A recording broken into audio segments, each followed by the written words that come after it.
talk about NXT from April the 2nd, 2024. We will also be doing NXT Stand and Deliver predictions. So stay tuned for that. NXT was an okay show. It wasn't great, but it's a go-home show for Stand and Deliver. I think they did the best they could to sell the matches that were on the show, but they didn't really get you too excited. Like, I didn't walk out of this thing like, man, I can't wait. And it's kind of like, that's how WrestleMania is now. Even though, I'm a little bit older, I still want to be excited for these shows, but it's just so much content. And it's all it is a lot of it is just content. Most of it is not anything that you need to see, or not anything that you need to sink your teeth into. But let's get into this thing.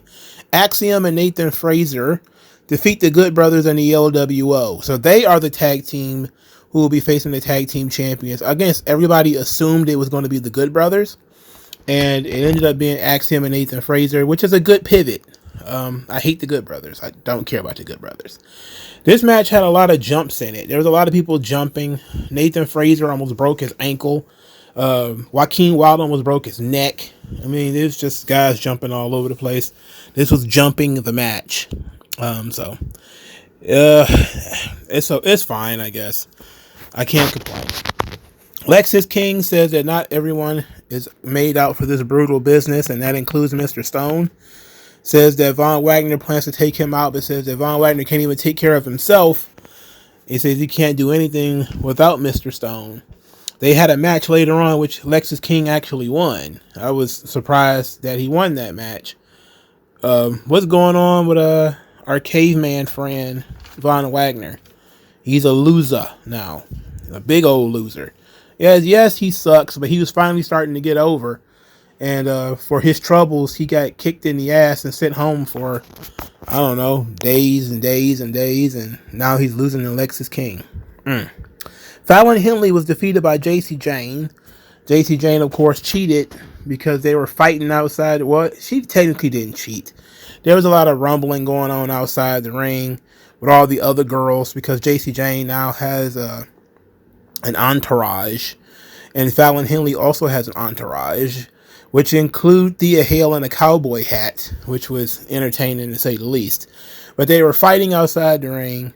JC Jane took advantage, kneed Fallon Henley in the face, pinned her. Afterwards, JC Jane cut a promo saying that she and Thea Hale were never friends, that she used Thea Hale, she used Chase University all just to get the attention back on her. After she was shooed away by Ava, a extremely upset Thea Hale followed, cut a very manic promo in which, she wanted to fight JC Jane, and Eva instead decided to make it a 6-woman tag. So it's going to be JC Jane, Kiana James, and Izzy Dame. All these people whose names are rhyming. My God. Versus Fallon Henley, Thea Hale, and Kalani Jordan. Okay.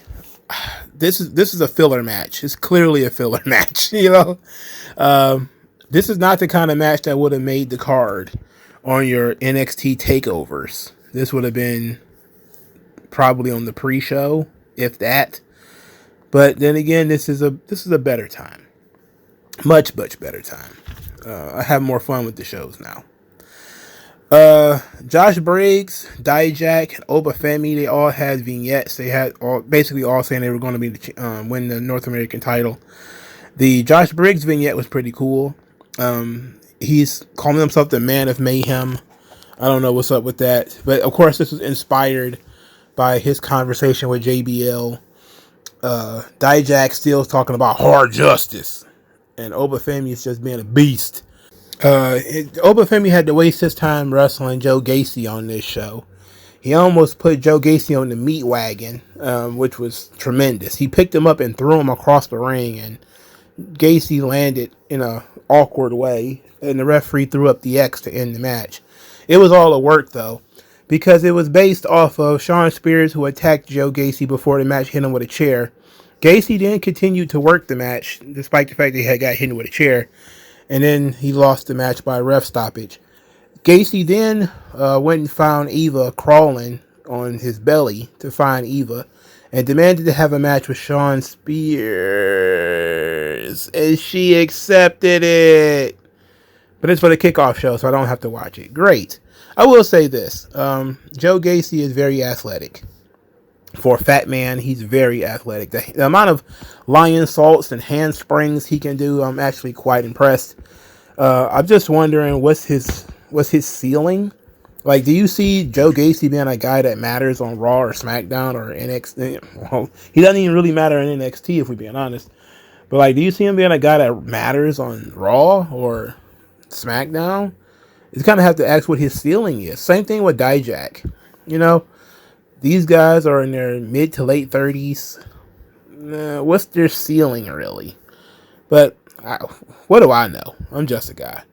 Natalya was backstage with Carmen Petrovich, talking to her, trying to psych her up for this big match with Lola Vice, when Roxanne Perez came out of absolutely nowhere and said that there was a time I would have listened to Natalya, but I don't need to listen to my heroes anymore.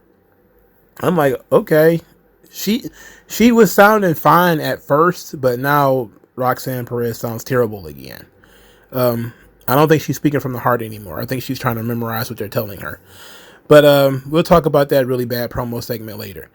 Lola Vice defeated Carmen Petrovich via the sharpshooter. So she was mocking Natalya, who has adopted Carmen Petrovich. So she's treating her like a little kitty cat. She must have put ears on her. And Lola Vice is just sexy beyond belief. But she's actually very entertaining too. And she's a good character because she blends two levels. One, you look at her and she gives off this typical divas vibe because it's all about booty and shaking and how sexy she is. But she also can throw a fucking kick, you know. And she did a spinning back fist after she with Irish whip spinning back fist. It looked nasty. It looked good. And her sharpshooter looked good too. And we know that she can throw a punch and, her offense looks solid. And it looks legit because she is a legit MMA fighter. So she plays in both of those pools very nicely. I don't want to say Ronda Rousey with sex appeal, but I guess that's the best way you could put it. Shayna Baszler with sex appeal. How about that? If Shayna Baszler wasn't like the most god-awful butch that you've ever seen in your life. In any event, Lola Vice wins the match, and she continues to taunt Natalya after the match by basically swiveling her hips at Natalya. And what was Natalya supposed to do to that? I don't know. Ariana Grace is still waiting around for Georgina, who's been trying on dresses. When Ren Sinclair, who I forgot she even still existed, says that Ariana Grace is cool just the way she is. And Ariana Grace got offended. Thought that this Ren Sinclair was believing that she is going to turn Georgina into something else for, the worse. To which Ren says that is what she thinks. And so the pacifist Ariana Grace got upset and said she wanted to fight Ren Sinclair because Ren Sinclair said this about her. They're not even being consistent. Like, she's already a hypocrite. I would have liked for them to go a little bit longer with this idea of Ariana Grace not wanting to have matches and not wanting to fight anybody, but whatever. This match, Ariana Grace versus Ren Sinclair, actually happened on the show. Ariana Grace took a couple of really hard chops in this match. I mean, some loud ones too. It turned her chest red. She ended up winning the match by cheating, putting her feet on the ropes. But at least she won. Ren Sinclair still in her jobber stage. I know a lot of people are going to be upset about this because she's a very accomplished indie wrestler. And Ariana Grace is not. But this is NXT, boys and girls. She'll be all right. Yeah, everybody goes through this stage except for Obafemi. He's the only one that got pushed right out of the gate. But a lot of people, when they first come to NXT, they do a lot of losing.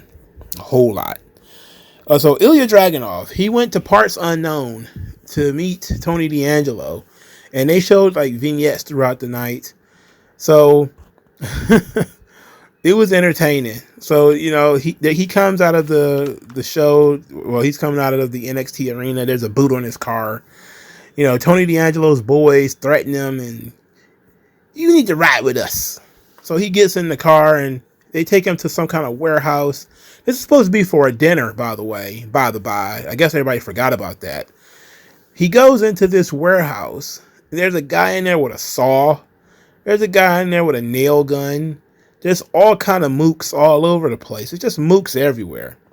And they sit down and they have a conversation in which Ilya Dragunov gives him credit for all these mind games, but says that he did his homework.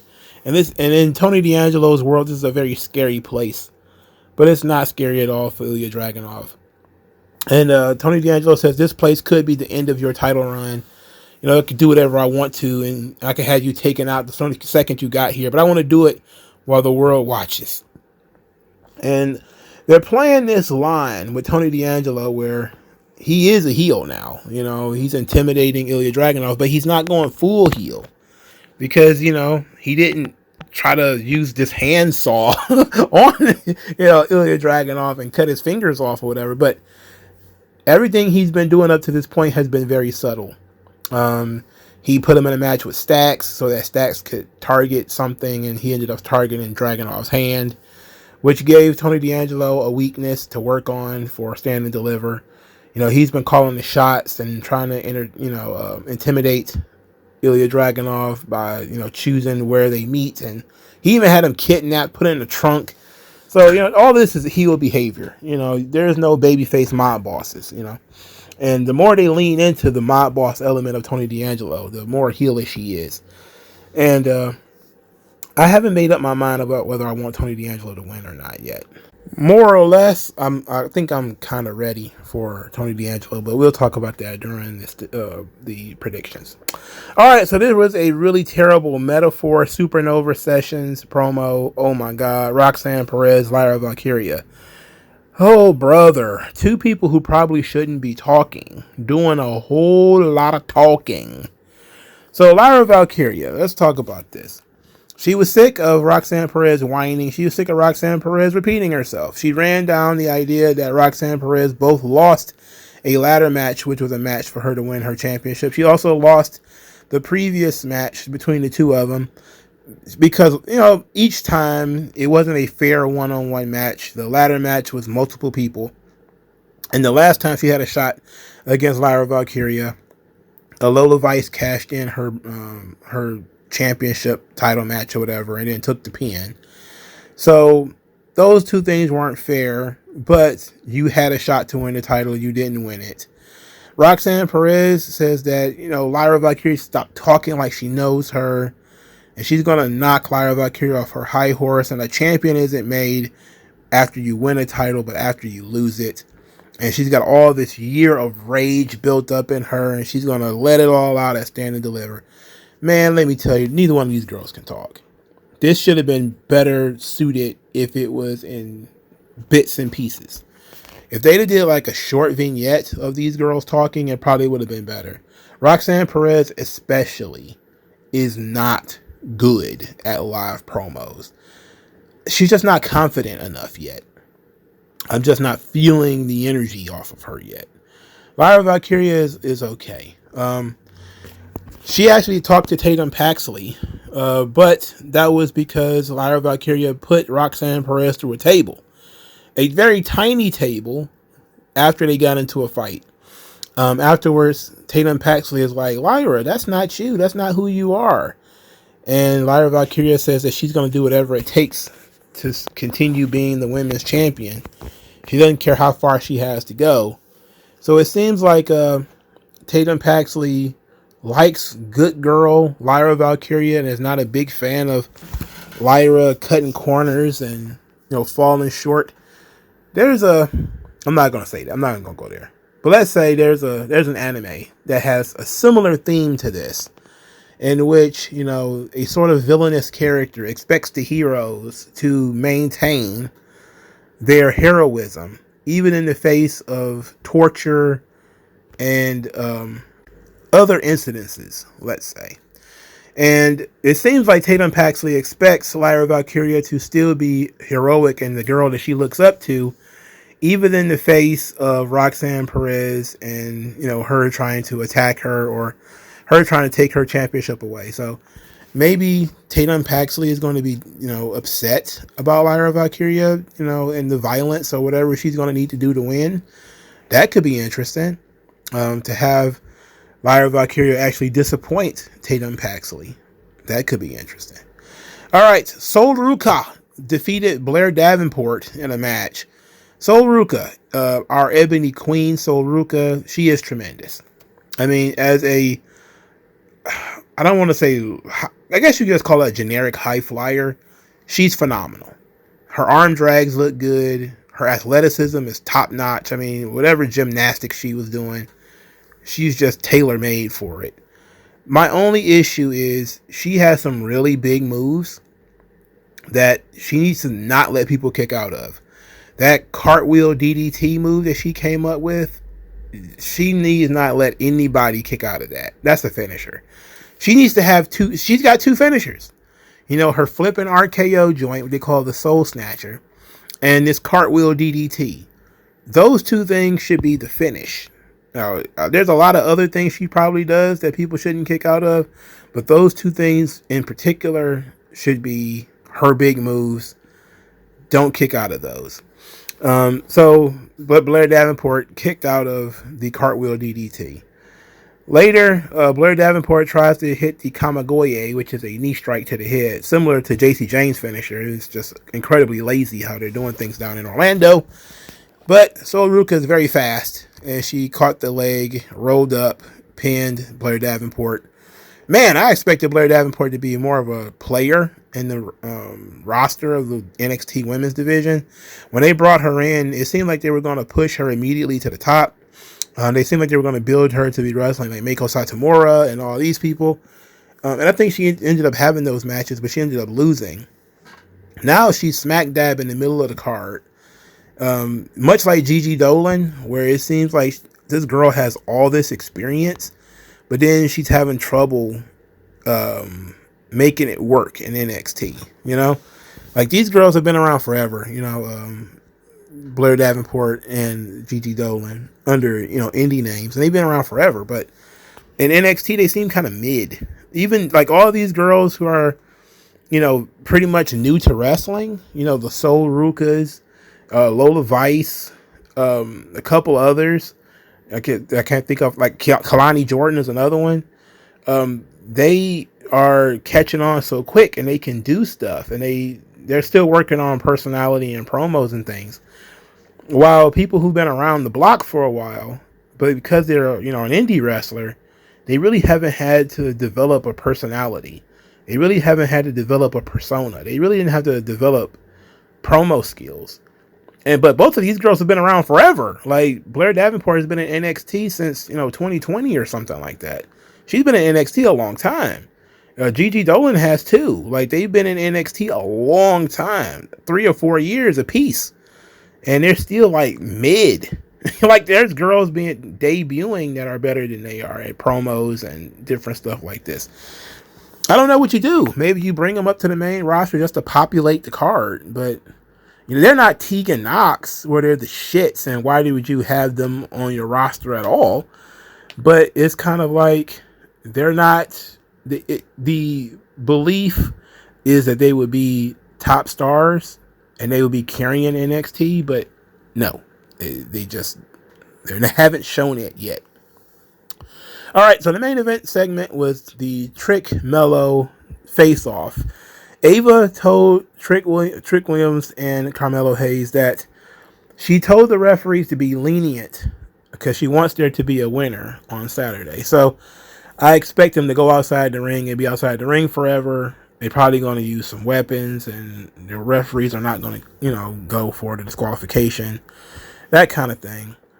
This is a really big grudge match, so that makes sense. And I'm glad that they said that before the match started, rather than in the middle of the match. You're like, hey, what's going on? It's like, well, at least now you were told days in advance that the referees were giving a little leeway to the talent.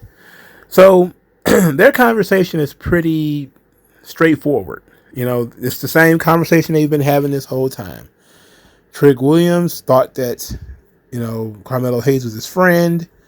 He says that we're the two black men main eventing Stand and Deliver. First black men main eventing a WrestleMania weekend event. Said that he would be excited about that, but not against his brother. Said that he was think he deserved to be in the building when he did a dark match on SmackDown. It was only his third wrestling match ever, but this time at Stand and Deliver, the world's going to be watching, and that he always wanted to have that chance of being the NXT champion for himself. And his days of taking the back seat are long gone, and that he recognizes now how envious Carmelo Hayes is of him. Carmelo Hayes says that Trick Williams ruined everything, and that if you imagine that these championships were his girls, that Trick Williams tried to steal his girl, and say from that moment you went from my brother to my enemy, and that he was paving the way for him, but Trick Williams got caught up in the hype, tried to take a spot that he wasn't ready for yet. And he says, you're always going to be in the back seat. And he said that Trick Williams used to be humble. And that said, the fans love you now, but they switch up on you like Nintendo. And he says, he doesn't care what these people think. I think, overall, Trick Williams is a much better promo than Carmelo Hayes, when it comes to his confidence and his one-liners and how he can deliver what he does. But in this promo, Carmelo Hayes did a much better job conveying the emotion. I think Trick Williams got a little self-conscious with the promo, like the emotional aspect of it. He struggled with it. Maybe if he'd have been allowed to be cocky, Trick Williams, rather than somber, I gotta fight my friend Trick Williams, it might have been different. And sometimes that is the case, and maybe he was given directions tonally to not be the cocky sort of loudmouth Trick Williams, because that's not really appropriate here. He does have to fight a guy that was at one point his best friend, and that's not something that you would want to approach lightly. Well, I guess you should really have written it differently then, but I guess you just want to test to see how far the kid can go. But overall, this is the same stuff that they've been saying. They just finally said it to each other's faces. I like the Carmelo Hayes allegory of, imagine these championships were our girls and you tried to steal my girl. Well, that's one way of putting it, but it actually puts it in, really good perspective that you can understand it from his side of the story. So from that perspective, I thought it was good. The promo segment was good. Trick Williams could use some work though. All right, let's get into these Stand and Deliver predictions.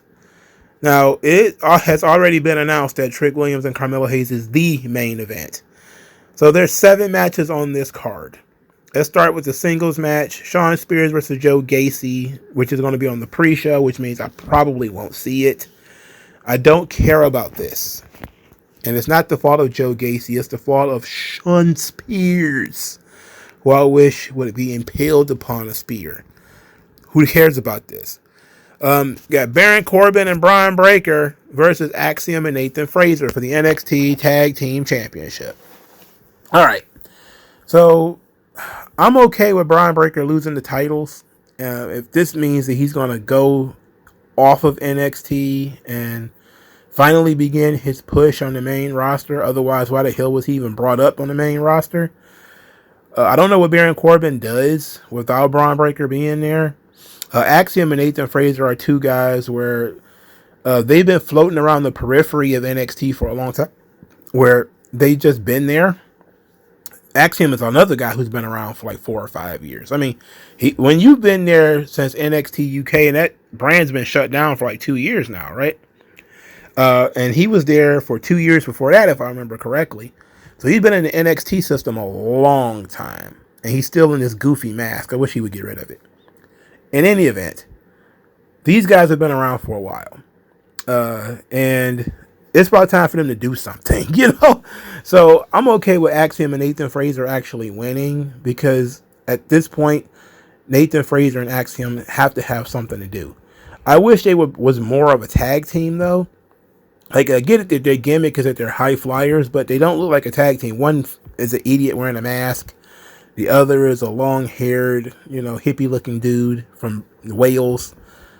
They don't look like a tag team, maybe they should both be wearing masks or they both should be unmasked, you know. But maybe they should have a tag team name. Maybe that's what I'm missing. But I'm going to go with Axiom and Nathan Fraser to win, even though I wouldn't be surprised if Braun Breaker didn't stack and pin both of these guys at the same time. All right, 6-woman tag team match. Thea Hale, Fallon Henley, and Kalani Jordan versus JC Jane, Kiana James, and Izzy Dame, the Ryman sisters. JC Jane just defeated Fallon Henley on this episode of NXT. I would think 50-50 booking, which, you know, WWE does quite a bit. I would think that Thea Hale would get the pin in this match and win it in order to be made whole to some degree. Now, of course, it's not a singles match against JC Jane, so maybe we'll continue with that feud up to a singles match between the two of them. But I think to even things up a little bit, maybe Thea Hale's team would win. So I'm going to go with Thea Hale. All right, match 3, Obafemi versus Dijak versus Josh Briggs for the NXT North American Championship. Well, look, Obafemi needs to hold this belt until he retires. So I don't want to see Dijak win anything. I don't want to see Dijak appear at this show. It would be nice if Dijak misses his flight, actually. Josh Briggs, I could care less, you know. So Obafemi needs to be champion forever, and that would make me moderately happy if, you know, Obafemi could hold this belt forevermore and convert this to a world title. That would be great.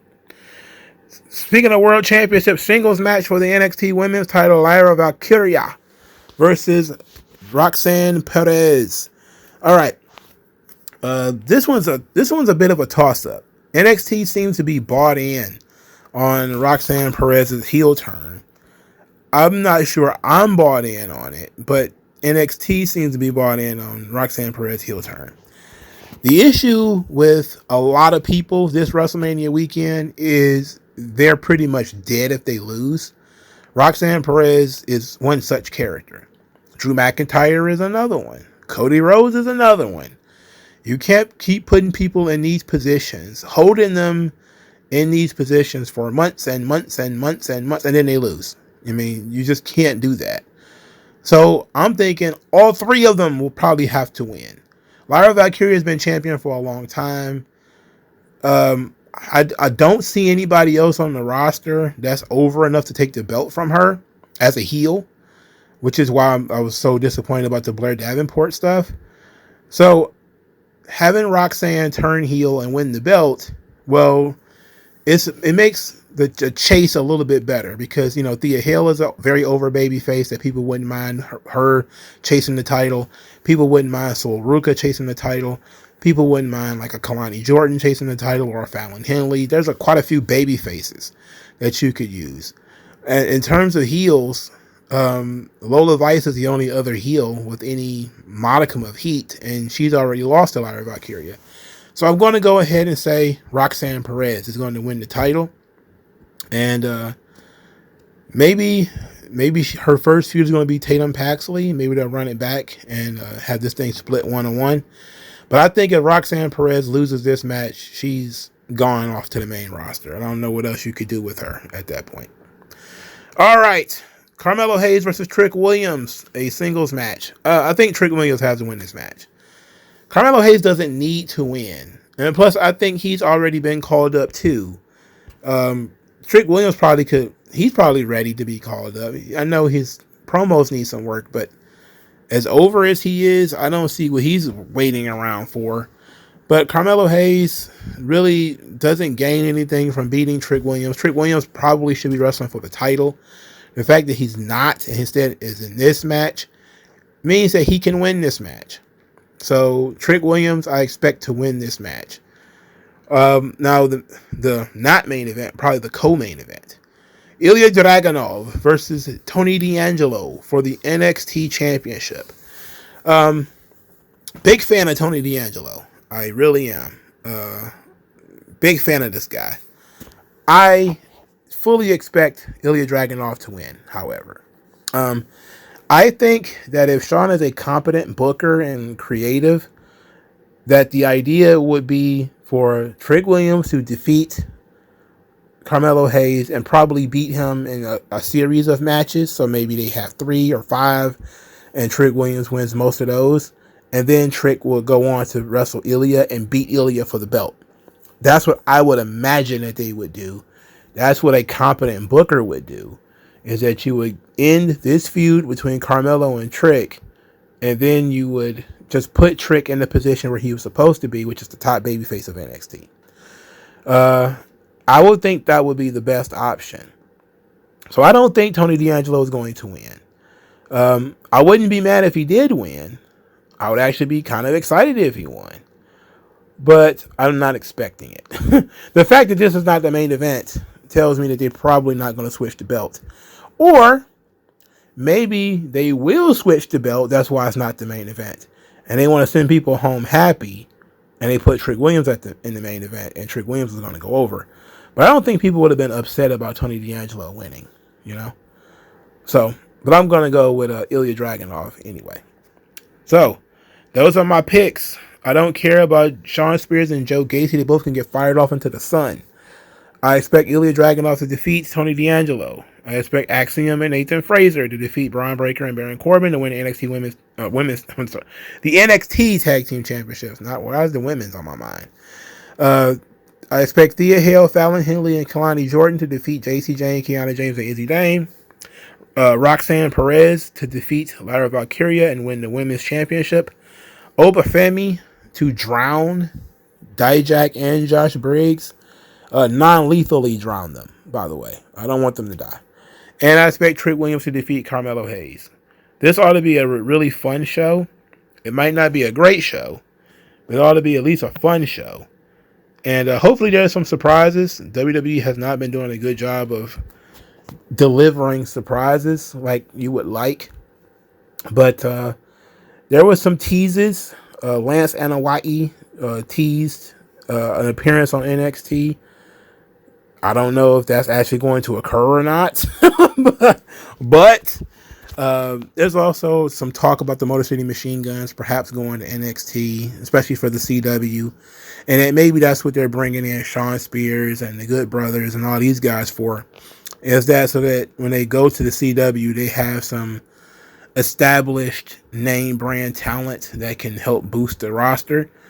The Motor City Machine Guns will be great for that in NXT. You know, Shawn could use some help from some younger guys that are not complete garbage like Dijak and the Good Brothers. I'm not a big fan of Chris Sabin and Alex Shelley anymore. They just hung around NXT. They hung around TNA too long. But I think as a tag team, they're great. I think they have, a lot of legs to them. If they end up in AEW, that's fine. But I think they could really help in NXT. But it would be nice if they had some kind of surprise going into Stand and Deliver. But I'm not going to hold my breath. But let me know what you guys think. I'll talk to you guys later. Peace. MagMongoSlade. Best house I ever drew, Daddy.